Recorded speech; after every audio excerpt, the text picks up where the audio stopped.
Mirenani ham endi o'sha payti originalini topib qo'ygan ekansizda. Podoriginal bo'lganda edi, menstruatsiya kelardi. Xo'p, mana hozir menstruatsiya kelmasligiga shikoyat qilyapsiz. Yoshingiz nechida?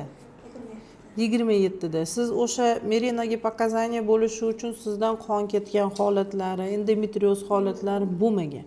Spirallar ham ikkita gruppaga bo'linadi. Bittasi prosta homiladorlikdan saqlash uchun, ikkinchi gruppa spirallar, bular demak davolovchi spirallarning turiga kiradi. Davolovchi spirallarga qaysilar kiradi? Masalan, propolisli spiral, yallig'lanishga qarshi effekti bor davolovchiga.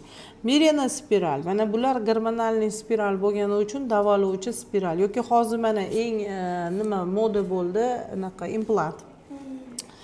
Mana bular ham davolovchi gruppaga kiradi. Ana endi tayyor gormon chiqib turibdi, nima uchun menstruatsiya kelishi kerak? Kelmaydi. O'shaning uchun surkalib o'tib ketadi. Sizdan qon ketmagan bo'lsa, demak mirenaga показания yo'q. Endi mirenani ham o'zini ozgina injiqliklari bor.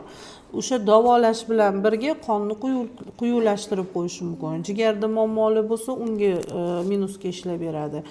Buni qon suyultiradigan preparatlar bilan qabul qilish kerak. O'shaning uchun bosh ko'p og'riydi. Davleniya berib olish mumkin bu narsa. Sizda shunaqa shikoyatlar bo'lmasa, menstruatsiyani normal holatga keltirish uchun bu spiraldan voz kechish kerak. Bilaman, qimmatga qo'ydirgansiz. Yo'q, uni olib tashadi.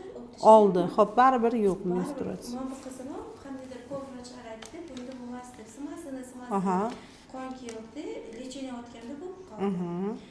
Lecheniya olganimdan keyin